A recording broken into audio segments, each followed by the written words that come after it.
Greetings. I'm Carl Richards, and welcome to the Elementality podcast. Super excited to be here today with Mike Johnson. Mike, welcome to the podcast. Thank you. It's good to be here. Yeah. So let's do this. I would love to sort of start at the beginning, maybe sort of origin story style. Tell me, why did you get into this profession of giving financial advice for a living? So I guess I could start back. I read a book, and it was about personal finance back in college, or I guess right after college. And I kind of changed my view, like, I have control over this, and learned a lot. And like, I have a lot of interest. And so had this in my mind that maybe I'd want to help some people with money. But I was working to be, went to college to be a teacher. I ended up getting a teaching job, taught social studies, ended up being the economics teacher. By that time, I'd read a ton of personal finance books. And so, before it was kind of mandated and cool to do, I put a lot of financial literacy and personal finance in my class, and grew a passion of just helping young people, mostly seniors in high school, learn about finances and how to be successful, what to do, what not to do. And that became a big passion of mine. And then I found the CFP program, and then maybe I want to help adults. And so then after I became a CFP, or at least took the test, I had no credit yet, but after I got all that coursework stuff done, then I was like, what do I do now? And I found a local advisor who was willing to take me on part-time. I did that for about 3.5 years while I was working full-time teaching. Then I left and went and went with him full-time. I reluctantly left teaching. I wasn't like a teacher who really wanted to get out. But because like I said, I had this passion of helping young adults, but I had two passions now, and they were kind of, each of them was getting in the way of the others, I would argue. When you look at, I got a wife and 4 kids and want to be around for them. And so that's kind of, I'm a teacher at heart. And so it came to just wanting to help people and, help people on the path of less anxiety and more control over their lives. And money touches all that. So yeah, that's super. Tell me, you used the word passion a couple of times. Why were you so passionate about teaching people about how to have less anxiety around money? Why so much passion? Well, I just, ultimately, I want to make a difference. And I saw how, getting that stuff under control in my life, is great and can have lasting impact. I saw it in my students, and I saw it in, just helping people get control.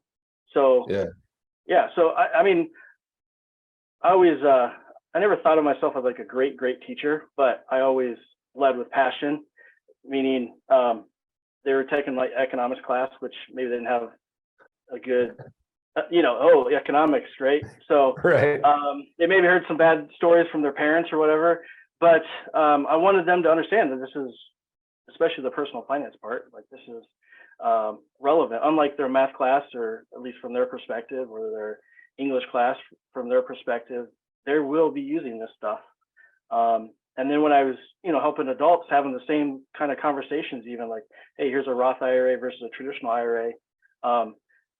Students know it's important, but they're still students. And when you talk to an adult and they're like, oh, I've always heard those terms, I've never understood it. I found that, maybe my teaching skills makes things simpler for the adults who, in this world of crazy, complicated, at least from their perspective, finance. Right. How you mentioned earlier, you said that you had seen in your own life how getting these things under control, what a difference it made. Like, tell me a little bit about that. Like, what did you see in your own life? Can you share a story, maybe just a little bit of background or experience about money in your own life? I mean, just the idea of becoming a saver, Mm. and being an investor, and at a young age, putting money away instead of spending it. We became no debt people. We weren't going to do credit cards. I saw when we got married, we did a lot of, like a lot of people, pre-marriage prep. Right. And we got a book together and about our finances and about our marriage. And we talked about those things multiple times leading into our marriage. And we saw that we didn't have as many issues. Wait, you talked about money before you got married? This is crazy, Mike. Is that allowed? I didn't know that was allowed. It is. It's ideal, actually. Yeah. And we're two different people. I love talking about money every day, and my wife doesn't, and so there's clearly differences, but we knew each other's, where we came from, our histories and our family's histories with money. So at least we kind of knew where we were coming from. So when there's a conflict, you come together and maybe you have a different conversation because you're not reacting to the thing because maybe why there's behaviors that are happening. She knows why I have certain opinions or have tendencies to do things. So yeah, amazing. Tell me a little bit about who your work is for now. Like, who's your work for now? So I serve teachers in Iowa, and so 2 years ago I left that firm that was graciously to find a way to get into the business, so to speak. Great mentors, but I really wanted to serve just average teachers like myself. I felt like that's not what most really good financial planners do because it takes time, and there's the how do you serve with making money type thing. But it's a very underserved market, so the people serving teachers maybe are more commissioned type advisors. They're not doing full financial planning, but they need help just like everybody else, if not more. Yeah. So teachers, is it teachers maybe like high school, elementary, university? Like, is there a specific group of teachers? Pretty much K through 12. I don't really get into the professors or anything. But yeah, K through 12. Yeah. Public school mostly, but I have some clients that are private school teachers as well. Yeah. Before I move on to ask more questions about that, I want to just mention a word. I want to ask you about a word you keep using. So you keep using a word, serve. That feels intentional to me. Tell me about this use of this word, serve. I serve teachers. I want to serve more people. Tell me about the use of that word. I mean, to me, that's what both a teacher does and also a financial planner does. They serve their clients' needs. There's a lot of things that can fall under the umbrella of, but ultimately it's not my financial plan, it's their financial plan, or not it's not my financial planning, it's their financial planning, the way I'd like to say it. But it's their life, well, right? I just want to highlight, like, that's, when you think of Wall Street, when you think of money, when you think of investing, right? Like, you don't typically think of people walking around using the word serve. And I notice this a lot with really good financial planners, is that they got into this. There's this service-oriented mindset of how can I help? How can I serve more people? Not how can I sell more product, but how can I serve more people? And I was curious about how did that develop for you? Is that just always the word you've used? Maybe, I don't know. I mean, I never came from, like a lot of people, I didn't come from the product sales world. I came from the teacher world. And so, I think a lot of younger advisors, when they're learning the craft, however they get there, they're coming at it from the right motives versus, throwing in models that were business models that were, they might be thrown in a business model, but they struggle with that, I think. Yeah. I never really had to worry about that. Like I was a teacher. The aha moment was important to me.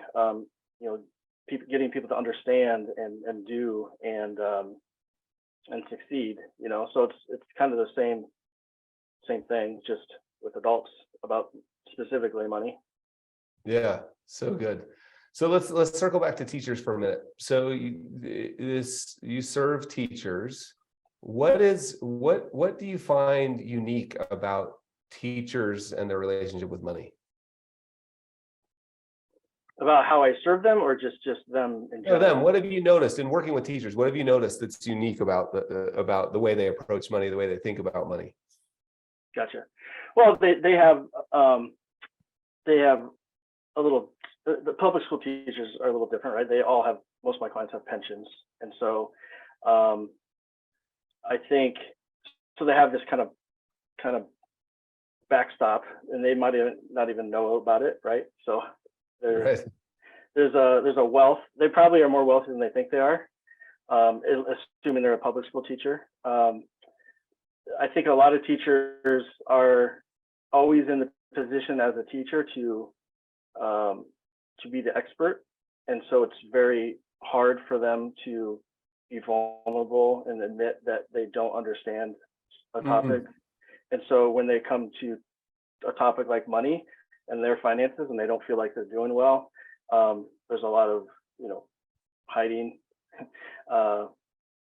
trying not to try not to show that I'm not very good from their eyes. They're not confident. And these are generalities, of course.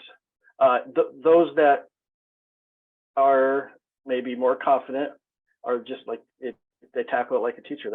They do a lot of reading. They do a lot of study.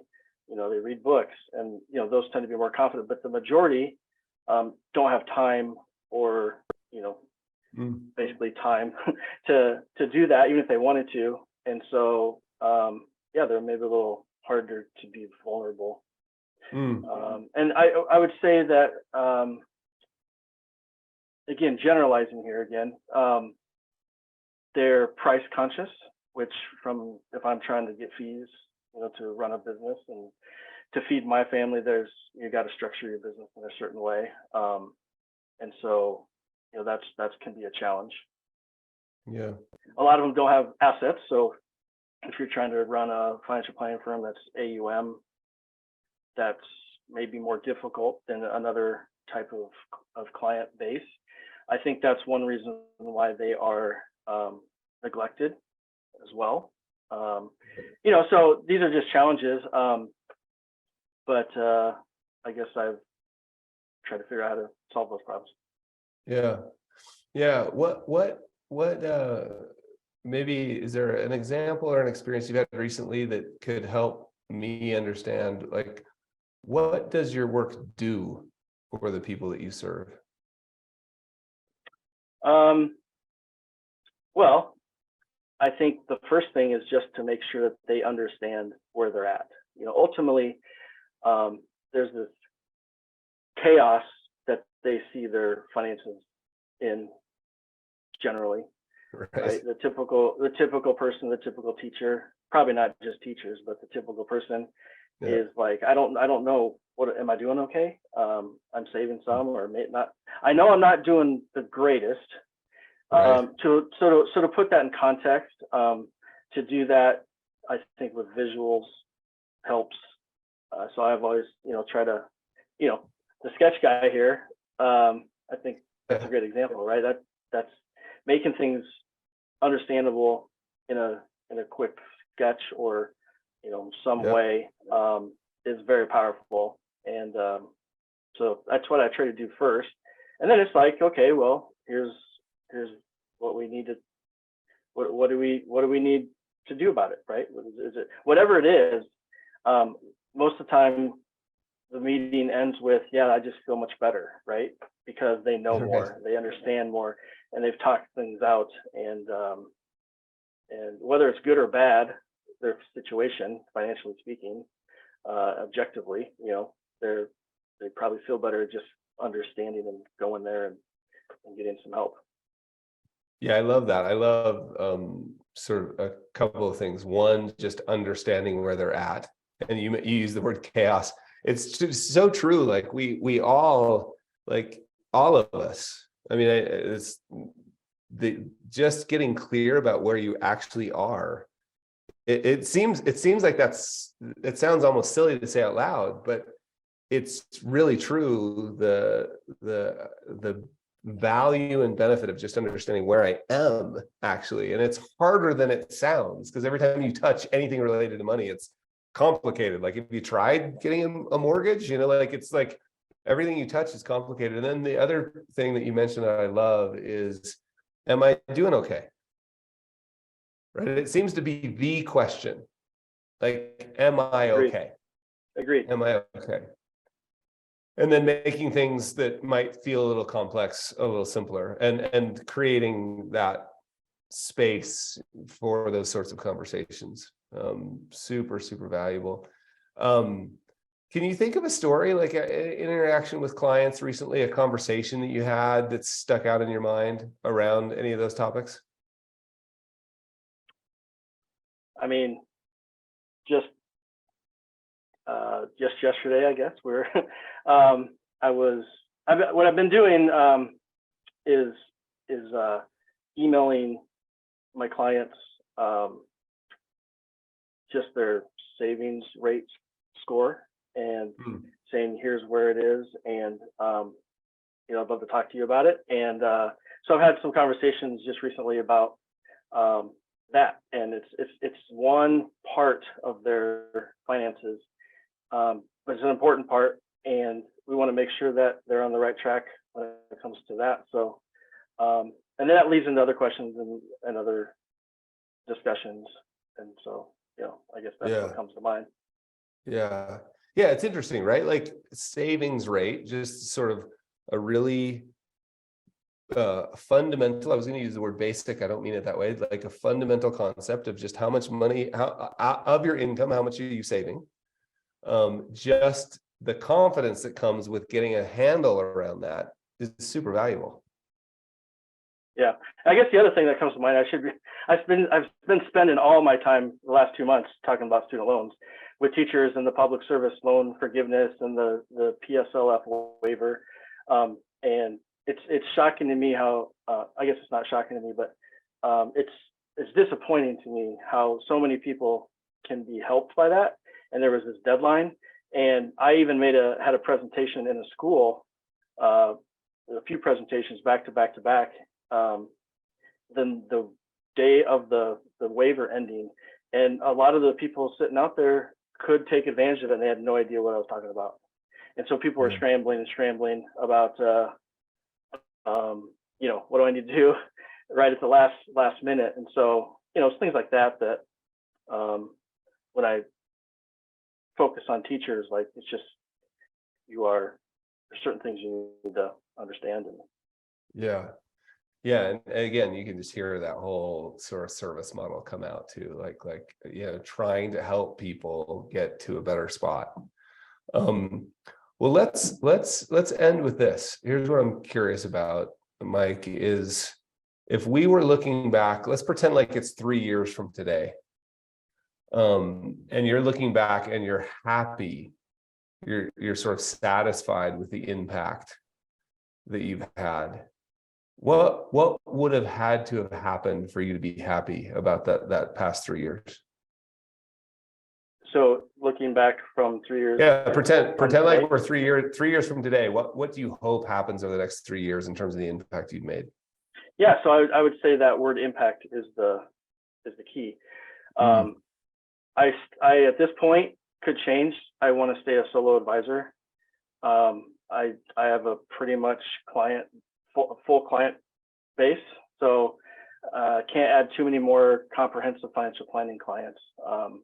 And so I don't want to just help 50 or 60 families. And when I look back at teaching, I was helping 300 kids every year, and then they'd graduate, and then a new 300 would come in.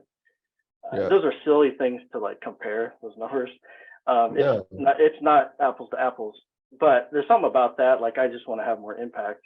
And so, yeah, it's that. And so I've been trying to put things into place, like how can I help more teachers? And so that's where, doing hourly financial planning comes in. That's where I'm just about to launch a membership site for teachers.